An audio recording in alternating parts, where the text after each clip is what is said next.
നമ്മളുടെ ക്രിസ്മസ് എക്സാമിന്റെ ഡേറ്റ് വന്നു അല്ലെ. 15 to 23 വരെയാണ് നമ്മളുടെ എക്സാം നടക്കാൻ പോകുന്നത്. ഇനിയെങ്കിലും ഒന്ന് സിസ്റ്റമാറ്റിക് ആയിട്ട് പഠിച്ചു തുടങ്ങിയിട്ടില്ല എങ്കിൽ നിങ്ങൾ ഉറപ്പിച്ചോ, നിങ്ങൾ ജീവിതത്തിൽ എഴുതാൻ പോകുന്ന ഏറ്റവും വേസ്റ്റ്, ഏറ്റവും പ്രശ്നമായിട്ടുള്ള അല്ലെങ്കിൽ ഒരു മാർക്കും കിട്ടാത്ത ഒരു എക്സാം എന്ന് പറയുന്നത് ഇത് തന്നെയായിരിക്കും. അപ്പൊ ഇനിയെങ്കിലും എൻ്റെ മക്കള് ഒന്ന് മനസ്സറിഞ്ഞ് പഠിച്ചു തുടങ്ങിയാൽ മാത്രമേ എൻ്റെ മക്കൾക്ക് നല്ലൊരു മാർക്ക് സ്കോർ ചെയ്യാൻ പറ്റുള്ളൂ കേട്ടോ. അതുകൊണ്ട് തന്നെ നമ്മൾ ഈ ഒരു ക്ലാസ്സിൽ ഡിസ്കസ് ചെയ്യാൻ പോകുന്നത് നമുക്ക് ഏറ്റവും ടഫാണ് മിസ്സേ, മാത്സിൽ ടഫാണ് എന്ന് പറയുന്ന റേഷ്യോ എന്ന് പറയുന്ന ചാപ്റ്ററിലെ, അംശബന്ധം എന്ന് പറയുന്ന ചാപ്റ്ററിലെ ഈ ഒരു ചാപ്റ്ററിൽ നിന്നും വരുന്ന A+ ലെവൽ എല്ലാ ക്വസ്റ്റ്യൻസും മിസ് ഈ ഒരൊറ്റ ക്ലാസ്സിൽ പറഞ്ഞു തരാൻ പോവാണ് കേട്ടോ. അപ്പൊ ഈ ഒരു ക്ലാസ്സിലൂടെ നിങ്ങൾക്ക് നിങ്ങളുടെ ചാപ്റ്ററും അടിപൊളിയായിട്ട് മനസ്സിലാവും, അതുപോലെ എല്ലാ A+ ക്വസ്റ്റ്യൻസും കവർ ചെയ്യാൻ പറ്റും. ഓക്കെ, അപ്പൊ ഇതുപോലെ ഒരുപാട് ക്വസ്റ്റ്യൻസ് വേണം മിസ്സേ. ക്രിസ്മസ് എക്സാം തകർക്കണം, കുറഞ്ഞ സമയം എനിക്ക് ഞങ്ങളുടെ മുന്നിലുള്ളൂ എന്ന് പറയുന്ന മക്കളാണെങ്കിൽ എടാ അവർക്കുള്ളതാണ് നമ്മളുടെ ക്രിസ്മസ് എക്സാമിന്റെ സ്പെഷ്യൽ സ്റ്റഡി ഗ്രൂപ്പ് എന്ന് പറയുന്നത്. സ്പെഷ്യൽ കമ്മ്യൂണിറ്റി എന്ന് പറയുന്ന ഈ ക്രിസ്മസ് എക്സാമിനേക്ക് മാത്രമുള്ളതാണ് കേട്ടോ. അപ്പോൾ എല്ലാവർക്കും ജോയിൻ ചെയ്യാനൊന്നും പറ്റൂല, ഇങ്ങനെ ഓടിച്ചാടി കുട്ടികൾ വന്നുകൊണ്ടേ ഇരിക്കുന്നുണ്ട്. അപ്പോൾ കമ്മ്യൂണിറ്റി ഫില്ലാവുന്നതിന് മുന്നേ ഓടിപ്പോര്, നമ്മളുടെ ഡിസ്ക്രിപ്ഷൻ ബോക്സിൽ നമ്മൾ പിൻ ചെയ്ത് വെച്ചിട്ടുണ്ടാവും കമ്മ്യൂണിറ്റി ഗ്രൂപ്പിന്റെ ലിങ്ക്. അപ്പോൾ അതിൽ നമ്മൾ ഒരുപാട് ക്വസ്റ്റ്യൻസും ഒരുപാട് വീഡിയോസും അങ്ങനെ തുടങ്ങിയ എല്ലാ കാര്യങ്ങളും അവിടെ ഡിസ്കസ് ചെയ്യും കേട്ടോ. അവിടെ ഒരുപാട് PDF നമ്മൾ തരും, ക്വസ്റ്റ്യൻ PYQs എല്ലാം അവിടെ തരും. ഓക്കെ, അപ്പോൾ അവിടെ വെച്ച് കാണാം. അതിന് മുന്നേ നമ്മൾ വന്ന കാര്യം പറഞ്ഞു, A+ ലെവൽ ക്വസ്റ്റ്യൻസ്. സോ നമ്മളുടെ റേഷ്യോയിലെ ഫസ്റ്റ് ക്വസ്റ്റ്യൻ നോക്കിയേ. എന്തായാലും നിങ്ങൾക്ക് എന്തെങ്കിലും ഒന്നിന്റെ റേഷ്യോ കാണാൻ ഷുവർ ആയിട്ടും ചോദിച്ചിരിക്കും. ഇവിടെ നോക്ക്, എനിക്കിപ്പോൾ ഇതിന്റെ ലെങ്ത്തും ബ്രെഡ്ത്തും തമ്മിലുള്ള റേഷ്യോ കാണാം. ഇവൻ ലെങ്ത് ആണ്, ഇവൻ ബ്രെഡ്ത്ത് ആണ്, അതായത് നീളമാണ്, വീതിയാണ്. അപ്പൊ ഇവന്മാർ തമ്മിലുള്ള റേഷ്യോ എങ്ങനെയാ കാണാ? അതൊക്കെ ലെങ്ത് എത്ര? ലെങ്ത് ഈസ് ടു ബ്രെഡ്ത്ത് ആണ് കണ്ടത്. അപ്പൊ നിങ്ങൾ ബ്രെഡ്ത്തിന്റെ ഇവിടെ ലെങ്ത്തിന്റെ എവിടെയും കൊണ്ട് എഴുതിയാൽ പോരാ കേട്ടോ. ലെങ്ത് ഈസ് ടു ബ്രെഡ്ത്ത് ആണ് കണ്ടെങ്കിൽ ലെങ്ത് എവിടെ എഴുതാ? 6 ആദ്യം എഴുതാ. ഈസ് ടു ബ്രെഡ്ത്ത് എത്രയാ? 2, അതെവിടെ എഴുതാ? രണ്ടാമത് എഴുതാ. 6:2 ഇങ്ങനെ എഴുതിയാൽ മതിയോ? ഇല്ല അല്ലെ. നമ്മളുടെ റേഷ്യോ എപ്പോഴും അംശബന്ധം ഏറ്റവും സിംപ്ലസ്റ്റ് ആയിട്ടുള്ള ഫോമിലാണ് മക്കൾ എഴുതേണ്ടത്. അപ്പൊ നിങ്ങൾ നോക്കിയേ, ഇതിനെ എനിക്ക് ചെറുതാക്കണം. നിങ്ങൾ ഈ ഫ്രാക്ഷനൊക്കെ ചെറുതാക്കാൻ പഠിച്ചില്ലേ? അതേ സംഭവമാണ്. 6:2 എനിക്ക് ചെറുതാക്കണം. അപ്പൊ ഞാൻ എന്ത് ചെയ്യും? 2നെ 2 കൊണ്ട് ഡിവൈഡ് ചെയ്യും.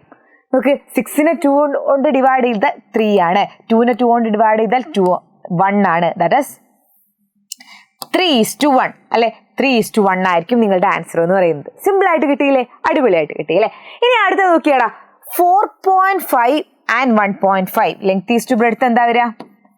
ലെങ്ത് 4.5 ആണ്, ഈസ് ടു 1.5. അപ്പൊ എന്റെ മക്കൾ ആലോചിക്കേണ്ട കാര്യം, ഇങ്ങനത്തെ പോയിന്റ് നമ്പർ വന്നാൽ നിങ്ങൾ ഉറപ്പിച്ചു ആ പോയിന്റ് ഒഴിവാക്കലാണ് നിങ്ങളുടെ ആദ്യത്തെ ടാസ്ക് എന്ന് പറയുന്നത്. അപ്പൊ ഇവിടെ നോക്കിയേ, ഇവിടെ പോയിന്റിന് ശേഷം ഒരു നമ്പറാണ്, ഇവിടെയും പോയിന്റിന് ശേഷം ഒരു നമ്പറാണ്. അപ്പൊ പോയിന്റിന് ശേഷം ഒരൊറ്റ നമ്പറാണ് മക്കൾക്ക് ഉള്ളത് എങ്കിൽ നിങ്ങൾ എന്ത് ചെയ്യുക? 2നെയും 10 കൊണ്ട് ഗുണിക്കുക. നിങ്ങൾ ഒരു കാര്യം മനസ്സിലാക്കണം കേട്ടോ, റേഷ്യോയിൽ ഇപ്പോൾ 2 നമ്പർ ആണെങ്കിൽ ആ 2 നമ്പറിനെ ഏതെങ്കിലും ഒരു നിശ്ചിത നമ്പറോട് ഗുണിക്കുകയോ ഹരിക്കുകയോ ചെയ്താൽ റേഷ്യോയിൽ മാറ്റങ്ങളൊന്നും വരാൻ പോകുന്നില്ല. അപ്പൊ നിങ്ങൾ നോക്കിയേ, ഇതിനെ 2നെ ഞാൻ എന്ത് ചെയ്യും? 10 കൊണ്ട് ഗുണിക്കും. അതായത് 4.5 × 10 ഈസ് ടു 1.5 × 10. 2നെ 10 കൊണ്ട് മൾട്ടിപ്ലൈ ചെയ്താൽ ഇതാ നോക്ക്, ഇവിടെ പോയിന്റിന് ശേഷം ഒരു നമ്പർ ആണെങ്കിൽ ആ നമ്പർ എന്ത് ചെയ്യും? ആ പോയിന്റ് അങ്ങ് ഒഴിവാകും. അതായത് 4.5 × 10 എന്ന് പറയുന്നത് 45 ആണ്, ഈസ് ടു 1.5 × 10 എന്ന് പറയുന്നത് 15 ആണ്. ഇത് നോക്കിയേ, ഇതിനെ 2നെ എനിക്ക് ചെറുതാക്കണം. എന്താടാ ചെയ്യുക? 2നെ 15 കൊണ്ട് ഡിവൈഡ് ചെയ്യുക അല്ലെ. അപ്പൊ ഞാൻ 2നെ എന്ത് ചെയ്തു? 15 കൊണ്ട് ഡിവൈഡ് ചെയ്തു. 45/15 എന്ന് പറഞ്ഞാൽ എത്രയാണ്? 3 ആണ്. 15/15 1 ആണ്. 3:1. അതായത് ഇവന്മാരുടെ രണ്ടാളുടെയും അംശബന്ധങ്ങൾ തുല്യമാണ്. നിങ്ങൾക്ക് ക്വസ്റ്റ്യൻ വരെ എങ്ങനെയാണെന്നറിയോ? 2 ആൾക്കാർ തരും, അവന്മാരുടെ രണ്ടാളുടെയും അംശബന്ധം തുല്യമാണോ അല്ലേ എന്ന് പറയും. നിങ്ങൾ സിമ്പിൾ ആയിട്ട് ചെയ്യൂലേ? അപ്പൊ പോയിന്റ് വരുന്ന നമ്പേഴ്സും അല്ലാത്ത നമ്പേഴ്സും ആയിരിക്കും മിക്കവാറും വരാൻ ചാൻസ് കൂടുതൽ കേട്ടോ. അതുപോലെ ഇനി അടുത്ത ക്വസ്റ്റ്യൻ നോക്ക്. To make a dosa we need to take 2 cups of black gram for every 6 cups of rice. For 9 cups of rice, how many cups of black gram shall be taken? Dosa ഉണ്ടാക്കാൻ എന്ത് വേണം? 6 cup അരിക്ക് 2 cup ഉഴുന്ന് എന്നാണ് കണക്ക്. അങ്ങനെയെങ്കിൽ 9 cup അരി എടുത്താൽ എത്ര കപ്പ് ഉഴുന്നെടുക്കണം? അപ്പൊ ഞാൻ എന്ത് ചെയ്യുന്നു? അരിയും ഉഴുന്നും തമ്മിലുള്ള അംശബന്ധാണ് നിങ്ങൾ ആദ്യം നോക്കേണ്ടത്. ഓക്കെ, അരി ഉഴുന്നും, അതായത് റൈസും ബ്ലാക്ക് ഗ്രാമും. എങ്ങനെയാ ചെയ്യേണ്ടത്? സിമ്പിൾ. അരി എത്രയാണ്? അരി എന്ന് പറഞ്ഞാൽ 2 കപ്പ് ബ്ലാക്ക് ഗ്രാം ആണ് 6 കപ്പ് അരിക്ക് വേണ്ടത്. അപ്പൊ 6 കപ്പ് അരിന്റെ താഴെ എന്ത് ചെയ്ത് 6 ഈസ് ടു ഉഴുന്ന് എത്രയാടാ? 2 കപ്പ് ബ്ലാക്ക് ഗ്രാം, അതായത് 2. ഇവനെ ഇനി എങ്ങനെയാ ചെറുതാക്കുക? ഇവനെന്ന് പറഞ്ഞാൽ 2നെ ഞാൻ എന്തുകൊണ്ട് ഹരിക്കും? 2 കൊണ്ട് ഹരിച്ചാൽ എന്ത് വരുവാടാ? 3:1. അപ്പൊ നിങ്ങൾ മനസ്സിലാക്കേണ്ട കാര്യം റൈസ് 3 കപ്പിന് 1 കപ്പ് ബ്ലാക്ക് ഗ്രാം, അതാണ് നമ്മളുടെ കണക്ക്, അല്ലെങ്കിൽ ഇതാണ് നിങ്ങളുടെ റേഷ്യോ എന്ന് പറയുന്നത്. ഇനി നിങ്ങൾ എങ്ങനെയാ ചെയ്യേണ്ടത്? സിമ്പിൾ. ഇനി നമ്മൾ കൊടുത്തിട്ടുള്ള കാര്യം എന്താണ്? നമ്മളോട് 6 കപ്പ് അരി എടുത്താൽ എത്ര കപ്പ് ഉഴുന്നെടുക്കണം? അല്ല, 9 കപ്പ് അല്ലെ, 9 കപ്പ് അരി എടുത്താൽ 9 കപ്പ് റൈസ് എടുത്താൽ എത്ര കപ്പ് ഉഴുന്നെടുക്കണം? അപ്പൊ ഇവിടെ 3 പകരം ഇവിടെ എത്രയാണുള്ളത്? 9 ആണുള്ളത്. ഓക്കെ, 3 പകരം അരി എന്ന് പറയുന്നത് എത്രയാണ്? 9 ആണ്. അങ്ങനെയെങ്കിൽ ഇവിടെ ഉള്ള ആൾ എത്രയെന്നാ ചോദിച്ചത്. ഇതേ അംശബന്ധത്തിൽ എടുക്കുകയാണെങ്കിൽ അരി ഉഴുന്നു നിങ്ങളൊന്ന് ആലോചിച്ച് നോക്ക്. തോന്നിയ പോലെ അരിയും തോന്നിയ പോലെ ഉഴുന്നും എടുക്കാൻ പറ്റുമോ? ഇല്ല അല്ലെ. അംശബന്ധം കറക്റ്റ് ആവണം. അപ്പൊ നിങ്ങൾ നോക്കിയേ, 9 കപ്പ് അരി എടുത്താൽ എത്ര കപ്പ് ഉഴുന്നെടുക്കണം എന്നാണ് നിങ്ങളോട് ചോദിച്ചത്. അപ്പൊ നിങ്ങൾ എന്താ ചെയ്യേണ്ടതെന്ന് പറയോ? ഒരു പ്രശ്നവുമില്ല. 3 എങ്ങനെയാണ് 9 ആയത്? നമുക്കറിയാം, ഇൻറ്റു 3 ചെയ്തപ്പോഴാണ് 3 × 3 ആണ് 9 ആയത്. അതുപോലെ ഇൻറ്റു 3 ഇവിടെയും ചെയ്യാം, 3 കിട്ടും. ഓക്കെ, അതായത് എന്തായിരിക്കും? 3 കപ്പ് ഉഴുന്നെടുക്കേണ്ടി വരും. സിമ്പിൾ. ഇതുപോലെ ഒരു ക്വസ്റ്റ്യനും കൂടെ ചെയ്ത് നോക്കിയാലോ? ഇത് നോക്കിയടാ. To plaster the walls of a house, cement and sand are mixed in the ratio 1:5. 45 sacks of cement were bought. How many sacks of sand are needed? വീട്ടിലെ ചുവര് തേക്കുന്നതിന് എന്ത് ചെയ്യണം? സിമന്റും മണലും. അതൊക്കെ സിമന്റും മണലുമാണ്. Cement is to sand. That is സിമന്റും ഉണ്ട്, മണലും ഉണ്ട്. ഇവർ പറയാണ് സിമന്റും മണലും 1:5, 1:5 എന്ന് പറയുന്ന റേഷ്യോയിലാണ് ഇവരെടുക്കുന്നത്. അങ്ങനെയെങ്കിൽ നമ്മളോട് പറയാണ് 45 സാക്ക് ഓഫ് സിമന്റ്, അതായത് 45 ചാക്ക് സിമന്റ് എടുത്താൽ അവിടെ എത്ര സാൻഡ് എടുക്കണം, അവിടെ എത്ര മണൽ എടുക്കണം എന്നാ ചോദിച്ചത്. നിങ്ങൾ എങ്ങനെയാടാ ചെയ്യുക? സിമ്പിൾ. നേരത്തെ ചെയ്ത പോലെ തന്നെ. എങ്ങനെയാടാ 45 ആയ? 1:5 നമുക്ക് എടുക്കേണ്ടത്, ആ റേഷ്യോയിലാണ് എടുക്കേണ്ടത്. ആ 1 പകരം ഇവിടെ 45 ഉള്ളത്. എങ്ങനെയാ 45 ആയത്? ഇൻറ്റു 45 ചെയ്യുമ്പോഴാണ് അല്ലെ, ഇൻറ്റു 45 ചെയ്യുമ്പോഴാണ്. അതുപോലെ നിങ്ങൾ എന്ത് ചെയ്യുക? ഇൻറ്റു 45 ഇവിടെയും ചെയ്യുക. 5 × 5 25, 5 2 ഉണ്ടാവും. 4 × 5 20 ആണ്. 20യും 2ഉം 22.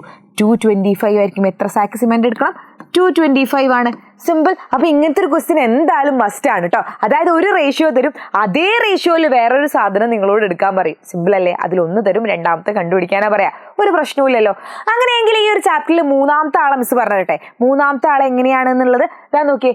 Suhara and Sita started a business. Suhara invested 40,000 rupees and Sida invested 50,000 rupees. They made a profit 9,000 rupees. It was divided in the ratio of their investment. How much did each get? സുഹറയും സീതയും ചേർന്ന് എന്ത് ചെയ്തു? ഒരു കച്ചവടം തുടങ്ങി.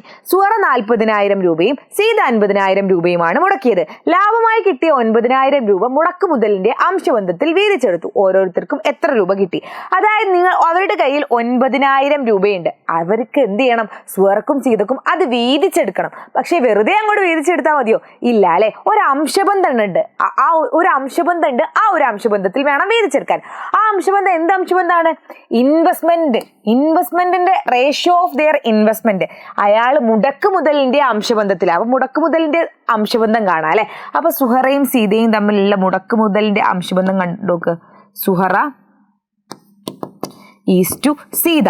സുഹറ എത്രയാടാ ഇൻവെസ്റ്റ് ചെയ്തത്? Suhara invested 40,000 rupees. 40,000 ആണ്. അതുപോലെ സീത എന്ത് ചെയ്തു? സീത എന്ന് പറയുന്നത് 50,000 ആണ്. അപ്പൊ ഞാൻ എന്താ ചെയ്യാൻ പോകുന്നത്? സിമ്പിൾ കണക്ക്. ബൈ 10,000 രണ്ടും ചെയ്ത് നോക്കുക. ബൈ 10,000 അപ്പൊ എന്ത് കിട്ടും? നമുക്ക് സിമ്പിൾ ആയിട്ട് 4:5 എന്ന് കിട്ടും. ഓക്കെ, 4:5 എന്ന് കിട്ടും. അപ്പൊ സുഹറയും സീതയും മുടക്ക് മുതൽ എത്ര അംശബന്ധത്തിലാണ്? 4:5 എന്ന് പറയുന്ന അംശബന്ധത്തിലാണ് എടുത്തിട്ടുള്ളത്. അതേ അംശബന്ധത്തിൽ നമുക്ക് എന്ത് ചെയ്യണം? 9,000 വീതിക്കണം. നമുക്ക് 9,000 എന്ത് ചെയ്യണം? 4:5 എന്ന് പറയുന്ന അംശബന്ധത്തിൽ വീതിക്കണം. എങ്ങനെയായിരിക്കും വീതിക്കുക? ബസ് പറഞ്ഞിട്ടെ. അതായത് സുഹറക്ക് 4, സീതക്ക് 5 ആണ്. അപ്പൊ സുഹറ നോക്കിയേ, സുഹറക്ക് കിട്ടിയ എമൗണ്ട് എങ്ങനെയാ കാണാൻ അറിയോ?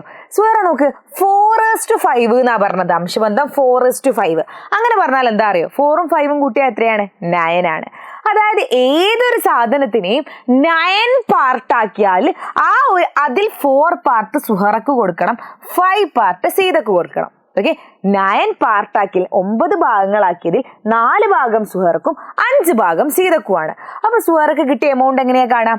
9,000 നിങ്ങൾ എന്ത് ചെയ്യണം? 9,000 9 ഭാഗങ്ങളാക്കിയതിൽ 4 ഭാഗമാണ് സുഹറക്ക്. 9ൽ 4 ഇങ്ങനെയല്ലേ എഴുതാ? 9ൽ 4 സുഹറക്ക്. എന്തിന്റെ? 9000ന്റെ 9ൽ 4 ഭാഗം. സീതക്ക് എത്രയാടാ കിട്ടുക? സീതക്ക് എന്ന് പറയുന്നത് 9000ൽ 9 ഭാഗങ്ങളാക്കിയതിൽ 5 ഭാഗം. 9ൽ 5 ആരുടെ? 9000ന്റെ. ഓക്കെ, ഇത് എപ്പോഴും നിങ്ങൾക്ക് എന്തായാലും സിമ്പിൾ ആയിട്ട് ചെയ്യാൻ പറ്റിയതാണ്. ഇത് ബൈ ഇത് ആദ്യം അങ്ങോട്ട് ചെയ്യുക. 9000/9 എത്രയാണ്? 1000 ആണ് അല്ലെ. 9000/9 ആദ്യം ഞാൻ ചെയ്തേ. അല്ലെങ്കിൽ നിങ്ങൾ ഇങ്ങനെ ചെയ്താലും മതി. 4 × 9000 ഡിവൈഡഡ് ബൈ 9. No problem. പക്ഷെ ഇതിനേക്കാൾ ഈസിയാണ് ആദ്യം ഏതെങ്കിലും രണ്ടെണ്ണം തമ്മിൽ ഹരിച്ചു വെക്കുക. 9000/9 എന്ന് പറഞ്ഞാൽ എത്രയാണ്? 1000 ആണ് അല്ലെ. അപ്പൊ 4 × 1000 4000 ആയിരിക്കും ആൻസർ. ഇവിടെ അതുപോലെ നോക്കി നോക്ക്. 9000/9 എത്രയാ? 1000. 5 × 1000 ദാറ്റ് ഈസ് ഈക്വൽ ടു 5000 ആയിരിക്കും ആൻസർ. ഓക്കെ, സിമ്പിൾ ആയിട്ട് കിട്ടിയില്ലേ? അപ്പൊ 9000നെ 4:5 എങ്ങനെയാ വീതിക്കുക എന്നുള്ളതാണ് മിസ് പറഞ്ഞു തന്നിട്ടുള്ളത്. ഇതുപോലെ തന്നെ മറ്റൊരു കണക്കും പറഞ്ഞു തന്നാലോ? ഇതാ നോക്കിയേ. Draw A line AB 9 cm long, mark a point P on it. The length of AP should be and PB should be in the ratio. അതായത് AP എന്ന് പറയുന്ന 9 സെന്റിമീറ്ററുള്ള ലൈൻ വരയ്ക്കണം. AB. ഓക്കെ, അതിൽ P എന്ന് പറയുന്ന ഒരു പോയിന്റ് മാർക്ക് ചെയ്യണം. അപ്പൊ ഇവർ പറയാണ് APയും PBയും ഇൻ ദ റേഷ്യോ എന്താണ്? 1:2 എന്ന് പറയുന്ന റേഷ്യോ ആണ്. How far away from A should we mark P? Calculate and mark it. 9 centimetre നീളത്തിൽ AB എന്നൊരു വര വരയ്ക്കുക. ഇതിൽ P എന്ന കുത്തിടണം. AP, PB എന്നിവയുടെ നീളങ്ങൾ 1:2 എന്ന അംശബന്ധത്തിലാണ്. എയിൽ നിന്ന് എത്ര അകലെയാണ് P അടയാളപ്പെടുത്തേണ്ടത്? കണക്ക് കൂട്ടി അടയാളപ്പെടുത്തുക. അപ്പൊ ഇവരെന്താണ്? 9 സെന്റിമീറ്റർ ആണ് ഈ മൊത്തം വര. ഈ 9 സെന്റിമീറ്ററിനെ 2 കഷ്ണങ്ങളായിട്ട് മുറിക്കണം. P എന്ന് പറഞ്ഞൊരു ബിന്ദു ഇട്ടിട്ട് 2 കഷ്ണങ്ങളായിട്ട് മുറിക്കണം. അങ്ങനെയെങ്കിൽ 2 കഷ്ണത്തിന്റെയും നീളം എത്രയായിരിക്കും? നമുക്കറിയാം. ഈ 9 എങ്ങനെയാണ് മുറിക്കുന്നത്? 9 വെറുതെ മുറിക്കല്ല, 1:2 എന്ന് പറയുന്ന അംശബന്ധത്തിലാണ് മുറിക്കുന്നത് അല്ലെ. 1:2. അതായത് AP/PB എന്ന് പറയുന്നത് എന്താണ്? 1:2 ആണ്. അതായത് ആകെ 3 ഭാഗങ്ങളാക്കിയതിൽ ഒരു ഭാഗം AP ആണ്, 2 ഭാഗം PB ആണ്. അപ്പൊ നിങ്ങൾ കണ്ടു നോക്ക്. AP എത്രയായിരിക്കും ഉണ്ടാവുക? AP എന്ന് പറയുന്നത് 3 ഭാഗങ്ങളാക്കിയതിൽ 1, 3ൽ 1 × 9. ഇനി PB എത്രയാ ഉണ്ടാവുക? PB എന്ന് പറയുന്നത് 3 ഭാഗങ്ങളാക്കിയതിൽ 2 × 9. ഇനി എങ്ങനെ ഞങ്ങൾ ചെയ്യുക? ആദ്യം ഇവൻ ബൈ ഇത് ചെയ്യൂലേ. 9/3 എന്ന് പറയുമ്പോൾ 3 ആണ്. അപ്പൊ 1 × 3 ദാറ്റ് ഈസ് ഈക്വൽ ടു 3. അപ്പൊ ഇവൻ എത്രയാണ്? 3 സെന്റിമീറ്റർ ആണ്. ഇവൻ എത്രയായിരിക്കും? PB എന്ന് പറഞ്ഞാൽ 2/3. 9/3 3 ആണ്. അപ്പൊ 2 × 3 ദാറ്റ് ഈസ് ഈക്വൽ ടു 6. ഇത് 6 സെന്റിമീറ്റർ ആയിരിക്കും.